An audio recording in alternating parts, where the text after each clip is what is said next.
Hey, how's it going? And today I'm excited to bring you this tutorial on how to make a gas explosion in LightWave 2020. This is actually based on a scene file from the 2018 sample content. For some reason 2018 had just awesome content samples in it, so we'll see how this goes. I'm just going off of notes. In 2020 we got two lights, so we're just going to go ahead and get rid of this environment light like that. Got one light left, and we'll go to properties and we're going to switch that to a spherical light.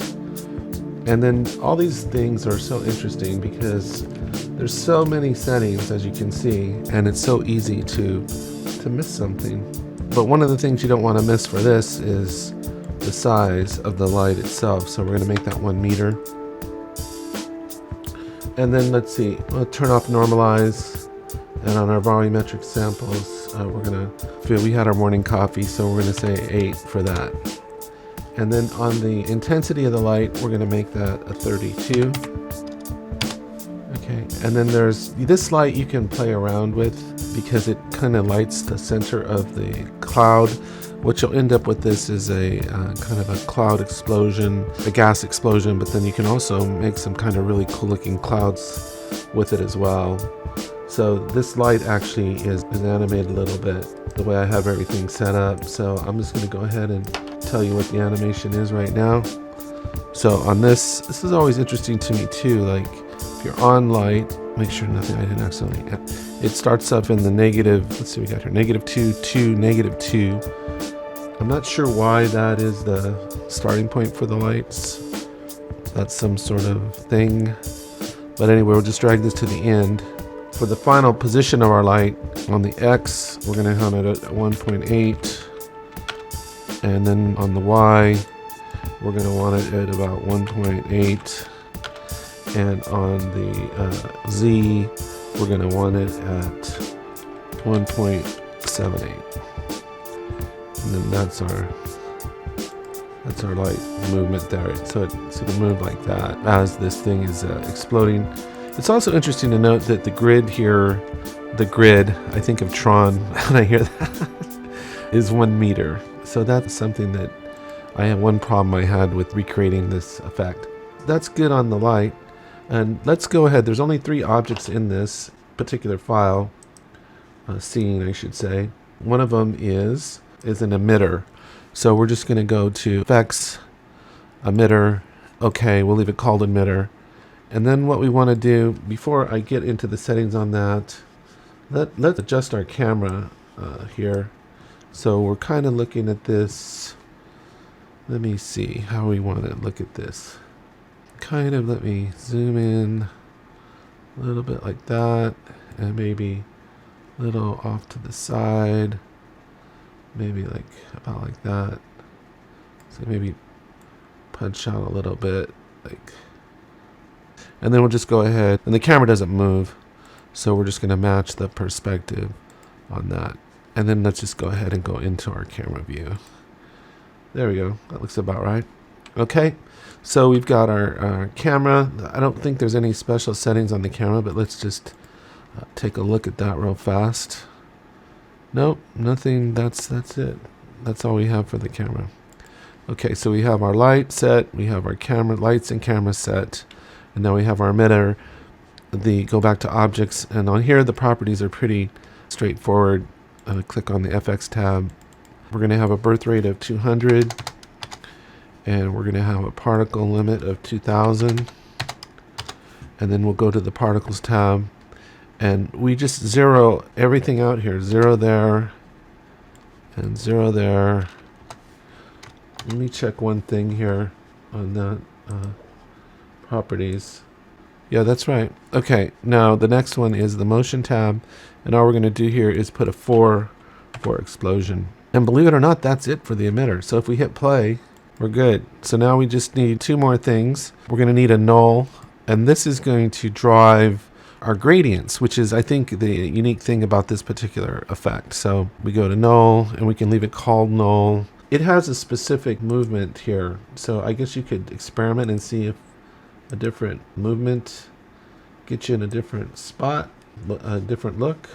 it is what drives our, like I said, the gradient, which is different for me. I've never seen that done too much. So it starts out at 0, 0, and we'll drag it to the end. And for our X, we're just going to type in 2.6, hit tab.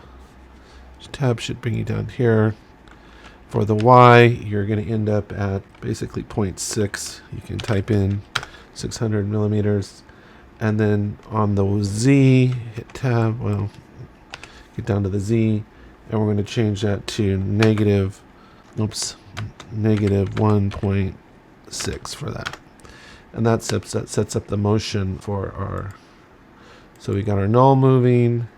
We got our light. And this is just a driver, so that it doesn't really matter what that's doing. Okay. The next thing we're going to do, the last thing we got to do, we need to... What is the last thing? Oh, yeah. We need to make another null. A null here. And we'll call this one volume, or just vol. We'll just call it volume. And go OK. And it comes in. And then we go to its properties. And here's where all the key settings are. We'll go to primitive. We'll go to mesh. We're going to switch that to volumetric. And that comes in. And we keep all this the same. This is going to be, the radius is going to be 1.5. And the step size is going to be 0.2. Oh wait, is that right? 0.02. Sorry about that. This should be 0.02 for 20. Okay, and the viewpoint preview on the emission is a very specific color, and the color is, it's interesting on these colors because you can play around with them, but they're very, certain colors just work so much better than others. 22, and that's it. That's our color. So I don't know what you call that color, but that's a nice fiery kind of color. And then under the emission scale, we're going to put that at 8. We'll leave the scattering at white. We're going to change the scattering scale here to 20. The absorption scale, we're going to leave that at 1. The texture density, we're going to put that at 8. And, oh, I forgot, the texture mode is non-pyroclastic. And then we'll leave everything else. So those are all your settings. Let's take a look in VPR and see what it looks like. Probably not that great. Well, it just looks like the sun or something. It's kind of cool. I'll just leave it off for now to get surprised later. Now the last thing that we have to do, there's some rendering settings we need to check and things, but is we need to go into edit nodes, and we're going to need a couple things here. We just need 3 things actually. We need a turbulence, and that's this one here, and we're going to need a color layer there, and we're going to need a scalar layer here, and that's all we need. All these have some interesting settings in them, so we'll go through those right now. Under turbulence, we're going to change the foreground color and make these all 200s. So 200 tab 200 tab 200 and go OK. We're just going to bump up the small scale a little bit to 0.65, contrast at 0. We'll leave frequencies at 6, and that's it for that. Nothing. Oh, and we'll check world coordinates there. And so if it looks like that, you've got it. Right? That's it. Okay, perfect. We're done with that. Next, we'll go to the color layer. We'll double click this. We're going to do a gradient here. And this is what the null will be driving. So this is interesting. And there's something about, here's where there's a got you. I should say there's a got me. 3 steps, 3 keys on this. And the first one is this color. This is just a color change, but it's driven by the null object.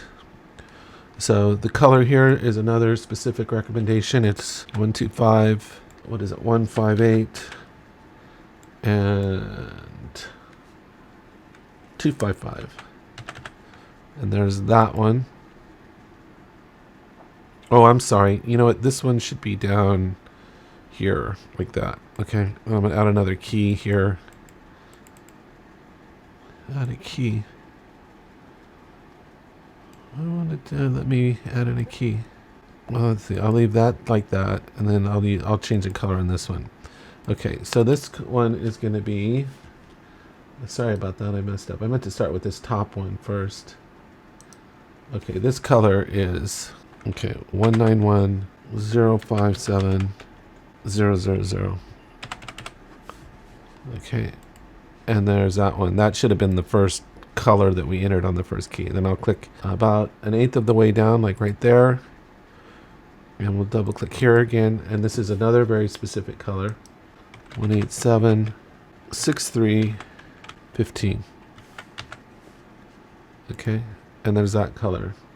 And let me check the steps on this. The smoothing is all splines on these, so it should look about like that. Maybe pull this down a little tiny bit more. Okay. Now what's interesting about this is the input parameter on here is going to be the distance to object, and the object is going to be our null. And there's that. Oops. This is where I got messed up on this whole effect actually, and I just messed up again. But it's on the end here. It's 4 meters. But if you think about it, it kind of makes sense because the object is expanding, right? So it would make sense that how would the gradient know where this thing is expanding to? So this is where I got tripped up actually on making this effect. So everything stands as I said. That color on the first key, this one on the second key, and that color. But the end parameter needs to be 4 meters. That's that. So you should end up with this looking that color. That's how I caught my mistake. And then the spline is all the same. And actually you can, I don't know, this isn't carbon granite or anything, but it should look about like that. And you can tweak these if you want, but just like that. And then we're all set on that one. And then we come over here to the scalar. And this is our last one that we're going to do. And it's the same thing. We're going to go to gradient. Down here on the end, it's actually for, if it'll accept that, it's going to be the distance to the object again. Well, see how it wanted to put in 1 meter there. It needs to be a 4 here. And then the object is the null. And so on the first one is the value is going to be 100. So just type in 100. Then we're going to put another key about halfway down, right there. And this one is going to be, you could put 12. And then the last one, the last key, we're going to put one more key down here. And we're just going to make that a 1. So your gradients should look like that. But this is the interesting part, is this being aware of this, the parameter of someone I was reading about these gradients, and it's like what, when, and how much. So that's what this is controlling. What, when, and how much. So what is this distance to the object, and this is the when, and what is the, the coloring or the value here. Okay, so then that's that. So all we have to do now is hook all this up, and we're done. The alpha here is going to go into the texture. The color here is going to go into emission, and the scale here is going to go into the emission, and then all hell breaks loose after that. Okay, the only other thing I want to check before I try to render this out is I actually did want to double check some of my rendering properties here. This isn't the same as, I think we leave all this on the default. I don't see. The one thing I was going to try to do, I noticed on my computer I can't use the noise filtering, unfortunately, because this has cleaned up a lot of noise for me in the past. So should I go into VPR and see what we get? And that's kind of what it looks like, I guess, as a baby. And then if we pull it along, let's see what's happening here. You see it changing in color. But you know what I didn't do? What's wrong is I must not have hooked up the emitter. So the volume here, how could I miss that step? So the source item is the emitter. So you see it changing colors. I realize the color change is happening, but then it's not expanding. So I realized, of all the things I forgot to hook up. And so I had a sphere. I meant to hook it to the emitter. Kaboom.